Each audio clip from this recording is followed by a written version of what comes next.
Hi, this is Kelly. Welcome to part 3 of my Americana series. I'm excited to bring you 3 more DIYs. The first of which is the flag-inspired pine cone wreath.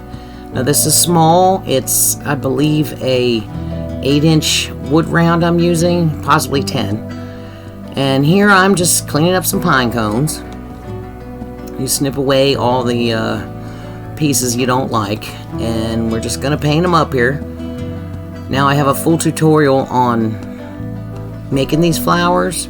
I'll leave the link in the description. And basically I painted some red, some white, and some blue. Then I go over it with some antiquing wax, brush it off on the paper towel, and just lightly brush it around the outside and across the petals, and just keep doing that until you get the look you want.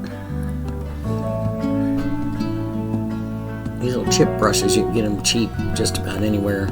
I get mine at Harbor Freight for like 59 cents or something like that. So we're gonna do the blue one. This is just absolutely therapeutic for me.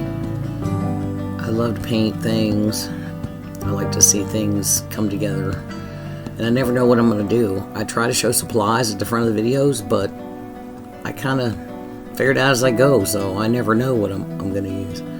So I'm just taking this Excelsior and a little hot glue, and I'm spreading the hot glue around as thin as I can. And we're just going to lay this Excelsior all the way around this wreath board. Now I painted it ahead of time. I painted it with Java color, or I'm sorry, what is it called? Folk art. Java. It's just the most beautiful brown. So here we're just about done, and we're just going to glue this down. And we don't want to pack it on too thick, because when we go to glue the flowers, you want to kind of find the wood underneath, at least some of it. You want to make contact between the wood and the pine cones. So I've just laid them out how I want them. You can lay them this way, or just go red, white, blue, however you like. And there you see I'm digging through the Excelsior a little bit, exposing a little bit of the wood. And you do want to use a good amount of hot glue. You don't want it oozing out all over the place, but I tell you what, pine cones are essentially wood. So wood is going to glue to wood very well. And Excelsior, that's wood too, if you think about it. You know, everything is just, what I love about this is it's all from nature, every bit of it. If you're enjoying this content, please give me a thumbs up and consider subscribing. It'll really help my channel grow. Thank you. Other than the glue, I guess. And the paint. Although some ingredients in paint come from nature. I guess it's somewhere down the line everything does. So we're just getting them glued one at a time. And now you can do a much bigger wreath. It's kind of like a jigsaw puzzle. That's why I like to use the Excelsior, because you're not going to have the board showing. And what does show is just going to be a little bit of brown peeking through, and you're not going to notice that. But I've made wreaths where it's like an absolute jigsaw puzzle.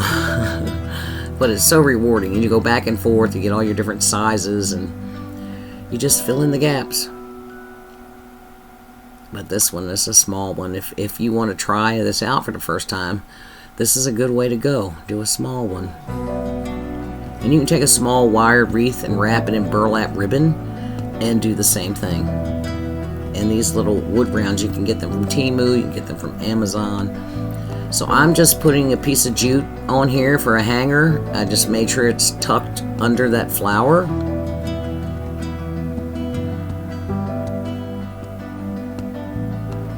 And I'm going to be all picky. I'm going to glue the back so it's not sliding around all over the place. You want it to stay hidden behind that flower. And then I'm going to put a little more on top, and a piece of ribbon. A piece of felt works really well. Felt works best, I think. And once you stick that in there, it's not going anywhere. So I'm just going to take my 2 ends and tie it in a knot and trim it, and that's it.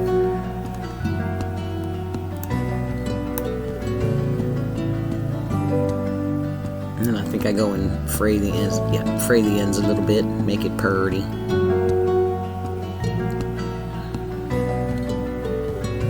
And then these little, always have that cotton crochet ribbon on hand. I love using it on all kinds of projects. And those little skinny stars and stripes and ribbons, they came from Dollar Tree, and they're pretty nice. They're soft. They're almost like a linen, I guess. And I'm just making a messy bow. You just stack them on top of each other, crisscross, back and forth. Pinch the middle. Tie it with your string. And we're just going to put that little bow on top of my hanger. And this is pretty much done. And that brings us to DIY number 2. This is a dupe. I saw this wall hanging on Kirkland's website. It retails for $49.95, I believe. And I thought it was really cool. So I thought, I'm going to make my own out of a Dollar Tree pizza pan. I think mine looks better. What do you think? So I've got the pizza pan and white chalk paint. And basically what we're going to do is paint this entire thing with the white chalk paint. And generally this requires a couple coats.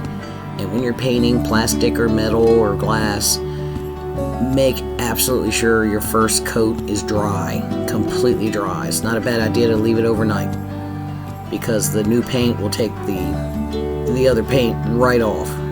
It's happened to me. So I'm just trying to figure out where I want the blue with the stars to be. Make sure it's straight. I didn't really measure exactly. Just want to make sure the line was straight up and down. And I just took my pencil. You'll never see that once you're done painting. And I'm going to use my blue painter's tape. I usually get mine at Dollar General, but you can get it at Dollar Tree as well. I can't tell you about the Dollar Tree tape, but the Dollar General works very well for this. I didn't have any trouble with it. It sticks, it blocks, it doesn't bleed really bad, and it comes off without tearing things up.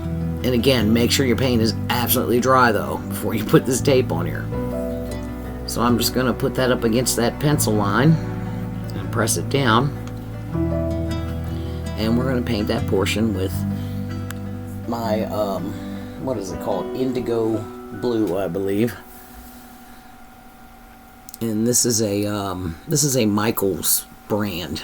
It's just an absolutely gorgeous color, and I got it on clearance. So I don't know if you can get it, but yeah, it's called Indigo.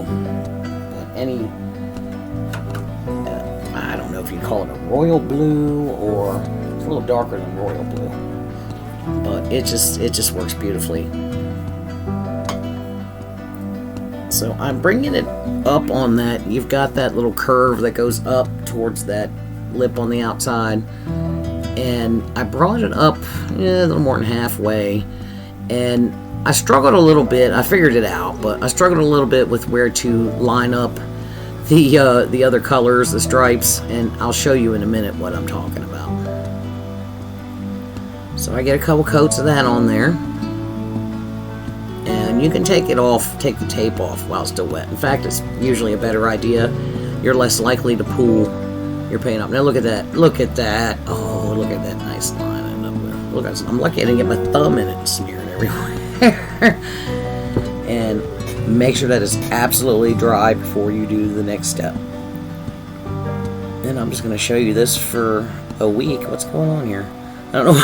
I didn't edit all this out. Anyway, ooh, pretty blue. Okay, we're done now. Next. Okay. So I'm going to take this is Java again, my favorite brown. This is Java, Folk Art Java. I keep forgetting the name of the brand. And we get a little on our chip brush and brush it off on the paper towel. And we're going to dry brush and distress it a little bit. And I end up going back later. It's too light. You can barely see it on this video here. It was too light, and I did go back and distress it more. But you distress it as much as you like. If you'd like just a light distressing, but I thought it was too light. So later on, it'll look a little better. Well, my tape there is 1.5 inches wide. So I'm going to use my square, and we're going to put it on the inside of the blue portion here.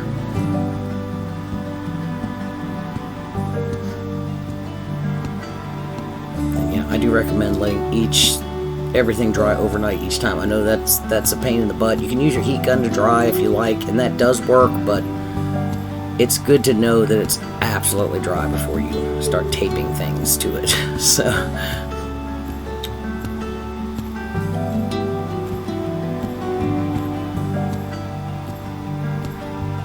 now what am I doing here?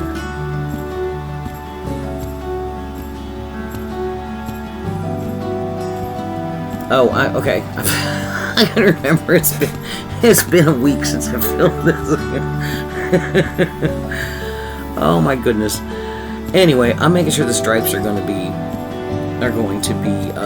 straight and the same distance apart.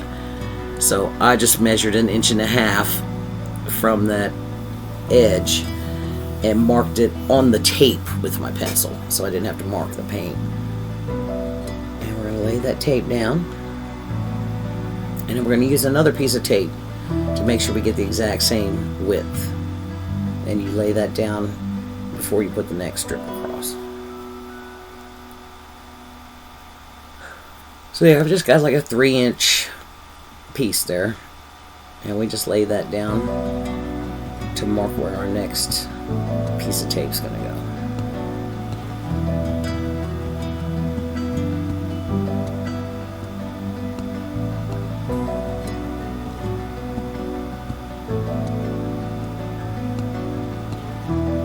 Excuse my head being in the picture, but I gotta make sure I get it on there straight. I was working on another project that was a flag with stripes, and I was using the tape, and somehow I got off, and it was so crooked. So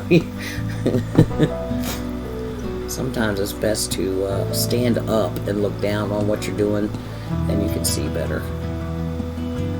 Alright, so now I've got all my tape down here, and we're going to paint the red. Now here's what I was talking about, where I thought, well, let me bring the red up into that curve to match where the blue was, but then it didn't look right. The red stripe was too big compared to the others, and I go back later and fix it. I'll show you when that happens. Look at that though. Oh my goodness. Oh my goodness. And there was a tiny bit of bleed through on that one, but once you're done distressing and all that, you never see it. And there I'm drying with my heat gun.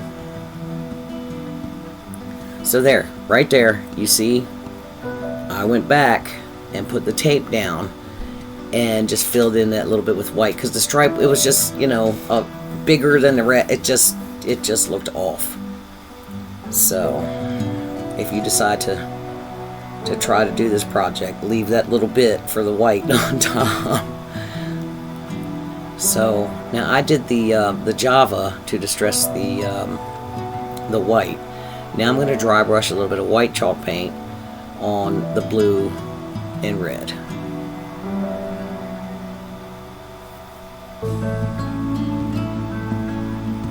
I really like how this turned out. This box of wooden stars I got from Amazon, I'll put the link in the description for that, and they were perfect for this. So I'm just going to play with them a little bit, decide where I want them. And I put a glove on so I didn't paint myself too bad, and I'm just going to distress each one, same way you do anything else. Dry brush that Java. Love me some Java. Dry brush to distress each star.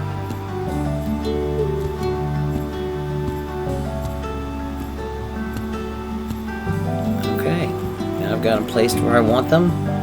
You see where it's more distressed now? I added more brown to it. I thought it looked a lot better.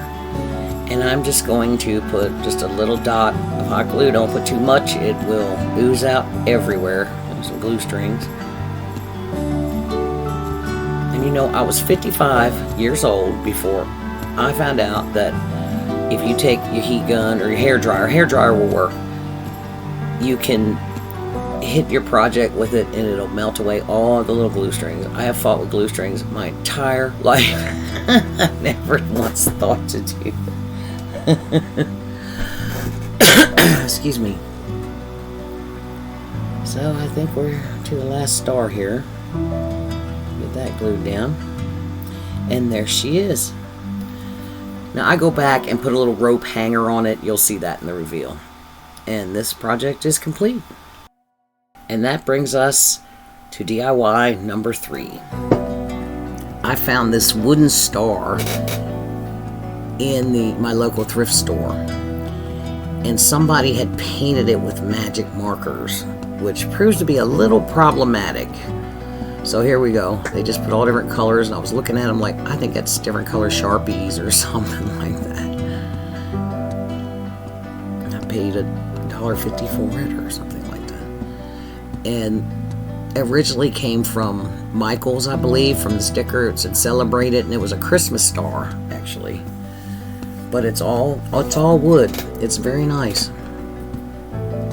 So here we go. My favorite brown. Folk Art Java. So I paint the entire thing with the Java. Make sure it's absolutely dry. And I take a white candle. And I just rub that candle wax on there. And go to town. Rub it on there. Just press it down. You see how much I'm putting on there. This is how you distress it later. So I'm just going to alternate red, white, and blue with my paint, starting with red at the top. And that hanger was already on it too, so I just left it there.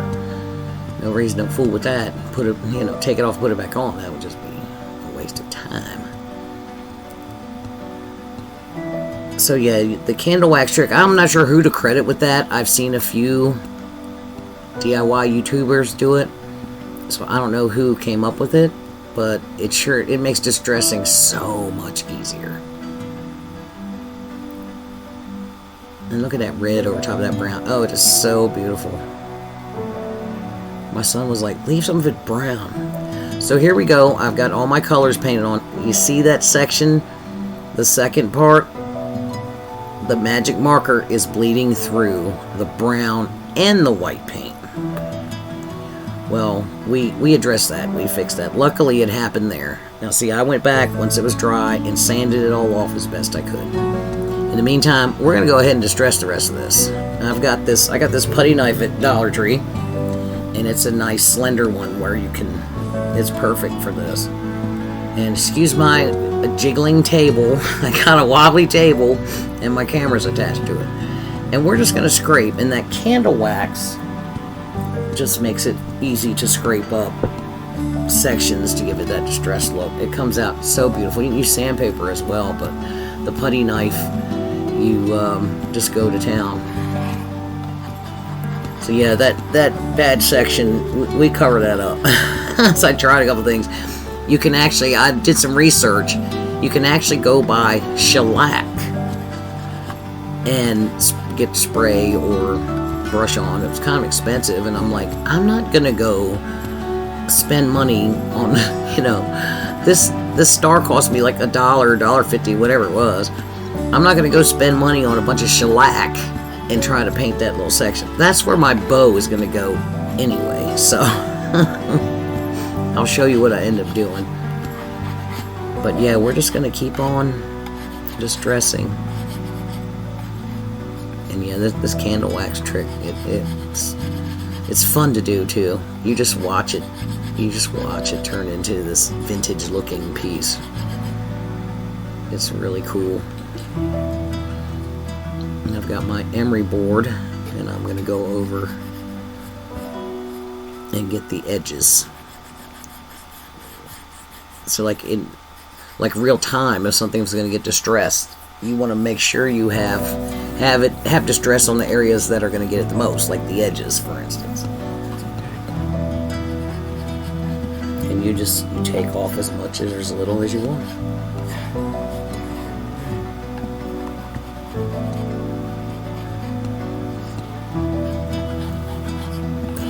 I love these colors. Oh, that red, by the way, is Folk Art Imperial. it is just a beautiful red. Beautiful red. Again, the blue is called Indigo.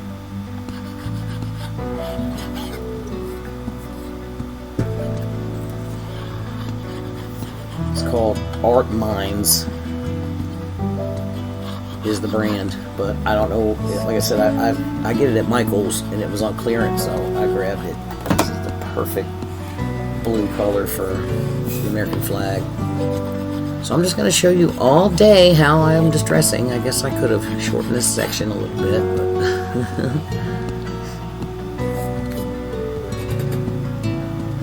it's looking good. And then I did the sides the same way with the brown and then the Kindle wax, and just did white all the way around. So there I'm distressing with my emery board on the sides, and that's what makes it really look authentic. I was trying to figure out, what do I sell this for, because I usually sell my pieces, and I said, you know what, I don't care, I'm keeping this. It's hanging in my kitchen. So what I did, the magic marker wasn't showing it through the brown, but once you put the white on, you could see it. So I painted it brown, and I'm like, I'm just going to put the bow here anyway. And then you'll see later on, I decided to, before I glued the bow on, I decided to go ahead and just dry brush a little white on that, because it didn't show up anymore. So what I'm doing here, I got this blue star ribbon at Dollar General, and I cut off the wired edges and just started picking at the sides and fraying it a little bit. I did the same thing with the burlap. I cut the edge off and you just fray. There's some red burlap in there. You see my pile of ribbons. And the blue and the star ribbon, they were 2-inch ribbon, and I just cut them in half right up the middle, because we're making a small messy bow.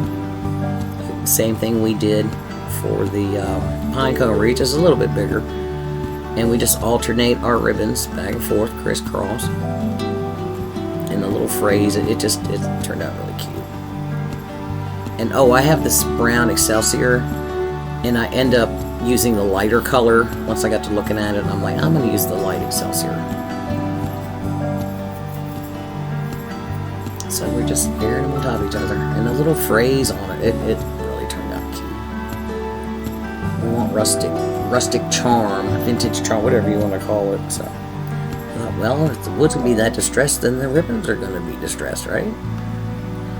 Because I wanted to. Why not? And this is just the same thing we did in the other project. And I'm going to show you this bow and the ribbons and this Excelsior I didn't use for an hour. Good Lord. My editing's getting better, but I don't know why I left all that in there. Alright. Moving right along. So we're gonna get that jute. Sometimes it's easier to get the knot started. I know I'm 55. I'm getting ready to turn 56 next month. It's almost June. Oh my goodness. And my hands don't work all the time. There you see I dry brush a little white, and I'm gonna lay this bow on here, and you'll never see it. Here they are, the final reveal. Thanks again for being with me here today. I really appreciate your support. Consider subscribing if you haven't already. Help my channel grow. I'm just starting out. I could use the help. Ring that bell to get notifications so I can bring you more DIYs.